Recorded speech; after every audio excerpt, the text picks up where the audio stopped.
இருக்கும். அதை நம்மளால ஏற்றுக்கவே இந்த ஒரு தந்தையா இருந்து நம்மளால இதை பார்க்கவும் முடியல, அதை கேட்கவும் முடியல. அது பார்வையாளராக இருந்து கூட எவ்வளவு குழந்தைகள் முதல்ல நீங்க இறந்து போனது 10 குழந்தைகள் தான், பாதிக்கப்பட்டது நூற்றுக்கணக்கான குழந்தைகள் தான். நூற்றுக்கணக்கான குழந்தைகள் கண்ணீரோட அழுதுட்டு ஓடி அதை நாங்க தூக்கணும். எவ்வளவு குழந்தைகள் நாங்கள் தூக்கி அம்மா அப்பாட்ட கொடுத்தோம். நிறைய குழந்தைகள் அம்மா அப்பாட்டே கிடைக்கல. அதனால பக்கத்துல கொண்டு கொடுத்துட்டு போ, அந்த ரூம்ல கொடுங்க, அந்த அனௌன்ஸ் பண்றாங்க அந்த ரூம்ல கொடுங்க, அந்த குழந்தை பேர் சொல்லி கொடுங்கன்னு சொல்லிட்டு அடுத்த வேலையை நாங்கள் பார்த்து வந்தோம். உலகத்தையே சந்திக்காத அந்த குழந்தைகள் எதையுமே பார்க்காத குழந்தைகள், அந்த காலாண்டு விடுமுறைக்காக வந்த குழந்தைகள், விஜயை பார்ப்பதற்காக சனிக்கிழமை விடுமுறைக்காக அவங்க பேரண்ட்ஸ் சொன்ன குழந்தைகள்லாம்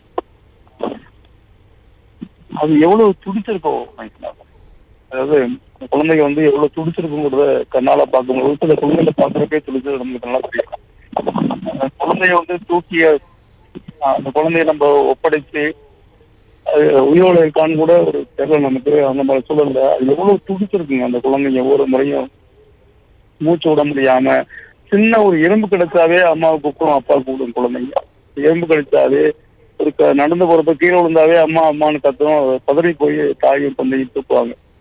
அப்படிங்கிறது மரணத்தின் நுழைவாயில அந்த பிள்ளைங்க எவ்வளவு துடிச்சிருக்கும், எவ்வளவு வலிச்சிருக்கும். அந்த வலினா என்னன்னு தெரியுமா? ஏன் அந்த குழந்தைங்க இறந்துச்சு, அந்த இறந்ததுக்கான கேள்வி என்ன, அது ஏன் இறந்துச்சு, ஏதாவது இறந்ததுக்கான காரணம் என்னங்கிறது நம்மள கேட்கவே முடியாது. ஒரு சினிமா பிரபலம், சினிமா அபிமத்துக்கு முன்னாடி ஏன் அந்த குழந்தைங்க இறந்து போகணும்?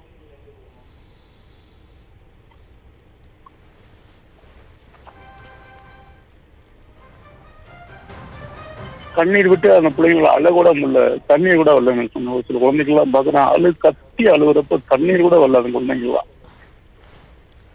தூக்கி எடுக்கிறப்ப ஏமா ஊனலம்மா நெஞ்சு தட்டி முக தட்டி கொடுக்குறப்ப அதுங்களுக்கு தண்ணீர் கூட வரல. அதுக்கு மூச்சு பேச்சு இல்லாம எவ்வளவு கடினம். நியூ டே நியூ மீ தூக்கி பாக்குறப்ப அந்த குழந்தைங்களுக்கு எது இருக்கா இல்லையாங்கிறதும் நமக்கு தெரியல. அதாவது தண்ணி மூஞ்சில அடிச்சு எந்திரிமா எந்திரிமா எந்திரிமா உனக்கு ஒண்ணும் இல்லம்மா எந்திரிமா எந்திரிமா அப்படிங்கிறப்ப அதனால எந்திரிக்கவும் இல்லை, பேசவும் இல்லை. அப்படியே மாதிரி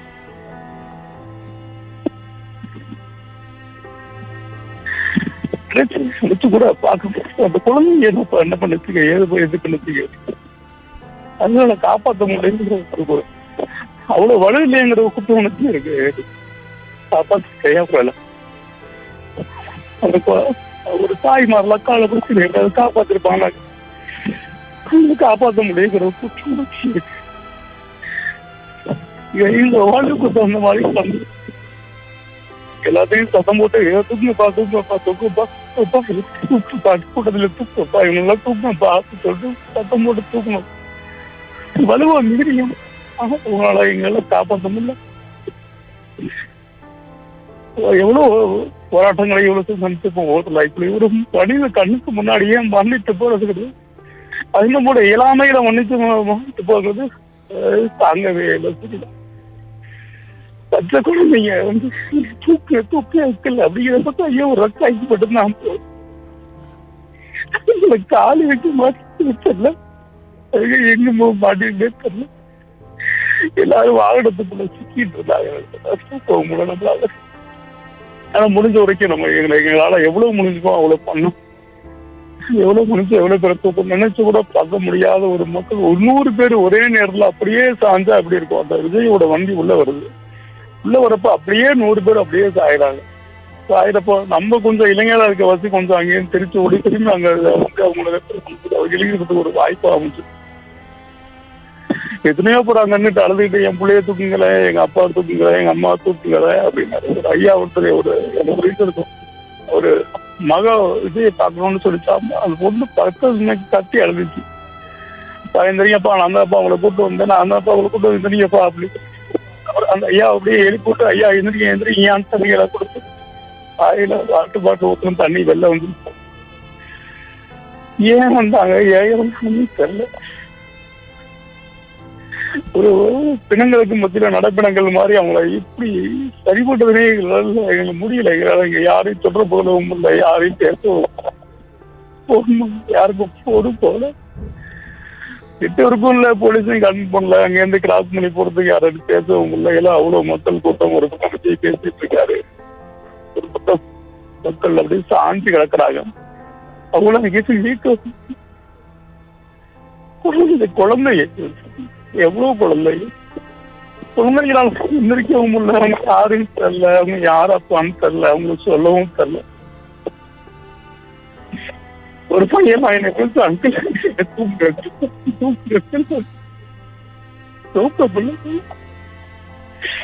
இழுக்க முடியல, ஒண்ணுல தைரியமா இருப்பா அப்படின்னு தூக்கி கொடுத்தாங்க. இவங்களோட இருக்கானான்னு கூட தெரியல, அதெல்லாம் தூக்குறப்ப அவன்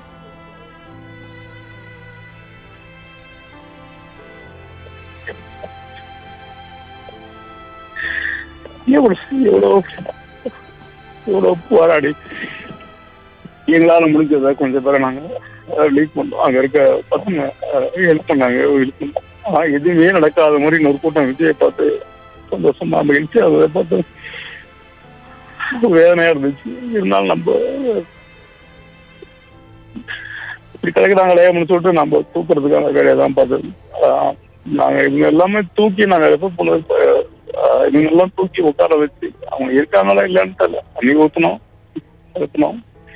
ஆனா அதெல்லாம் மீறி ஒரு அரை மணி நேரத்துக்கு அப்புறம் தான் அந்த ஆம்புலன்ஸ் எல்லாமே வந்துச்சு. ஏன்னா அதுக்கப்புறம் தான் தூக்கம் சரியானதுக்கு அப்புறம் தான் வந்தாங்க. வந்து அவங்களை அப்படியே சாரையா தூக்கிட்டு போனாங்க. யாரும் இல்லைன்னு தெரியல. ஒரு பச்சை குழந்தையோட மனசு, ஒரு முகம் இன்னும் அப்படியே முகத்துல இருக்கு. பாப்பா கைப்பிடிச்சு இருக்கா ஒரு பெண் குழந்தை யாரு தெரியல, தோல் கைப்பிடிச்சு எனக்கு தூக்கமா எந்திரிமான்னு வைக்க.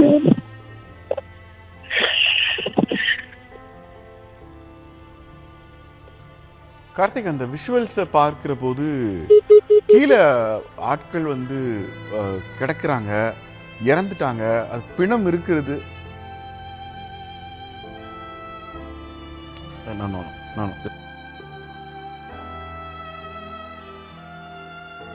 விட்னஸா விக்டிமான்னு தெரியாத பல தருணங்கள் ஒவ்வொரு செய்தியாளனுக்கும் வரும். பாரி கார்த்திக் அந்த மாதிரியான ஒரு சூழலில் இருக்கிறாரு. தொலைக்காட்சியில் நேரலையில் பார்க்கிற போதே பார்ப்பதற்கு கண் கூசுகிற, நமக்கு கண் கலங்குகிற இலகிய மனதை கொண்டவர்கள் அதை பார்க்கறதுக்கு நமக்கு தடுமாற்றங்கள் இருக்கிறது. ஒரு குழந்தை தகப்பன் என்கிற முறையில் செய்தியாளர் பாரி கார்த்திக் இந்த செய்தியை அணுகிய விதம் உண்மையிலே என்னுடைய 18-20 ஆண்டுகள் அனுபவத்தில் ஒரு செய்தியாளர் இவ்வளவு தூரம் உடைஞ்சிருக்கிறதுங்கிறது வந்து அந்த களத்தில் அந்த இடம் என்ன மாதிரி இருந்திருக்கும், அந்த காட்சிகள் அப்படிங்கிறத நம்மளால் புரிந்து கொள்ள முடிகிறது. பாரி கார்த்திக் நம்மள்கிட்ட பேசிகிட்டு இருக்கும்போதே அவரால் அதற்கு மேல் பேச முடியாமல் அவர் தொலைபேசி அவரே துண்டிச்சுக்கிட்டார். நமக்கு இங்கே டெஸ்கில் இருந்து அவரை திரும்ப தொடர்பு கொள்ளலாமான்னு கேட்டபோது கூட இல்லை, ஒரு செய்தியாளர் அழுகிறார்ங்கிற போது அந்த செய்தியாளரை அழவிடுவது தான் குறைஞ்சபட்சமாக அந்த மனசுக்கு கொடுக்குற நேர்த்தி. தற்போது நமக்கு கிடைத்திருக்கிற தகவல் படி சென்னையிலிருந்து தனி விமானம் மூலம் திருச்சி வந்து சேர்ந்த தமிழ்நாடு முதலமைச்சர் மு க ஸ்டாலின் தற்போது கரூருக்கு காரில் போய்கொண்டிருக்கிறார்.